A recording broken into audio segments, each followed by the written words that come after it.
bóp bóp bóp bóp bóp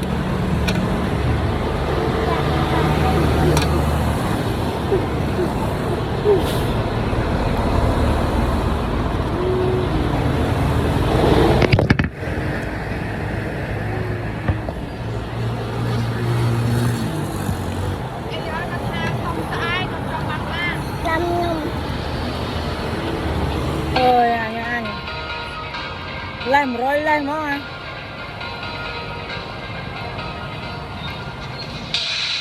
dạ có ta chơi bóng mọi gì chuyên sải vụ mê nhưng sau đây nhung khăn món vậy tôi nhìn mà nhung thử một khăn không hay dùng vô có cắt lại hai đúng mày bởi bởi anh đi tên dùng vô có cắt lại hai nhung nhung đi rồi đúng rồi đấy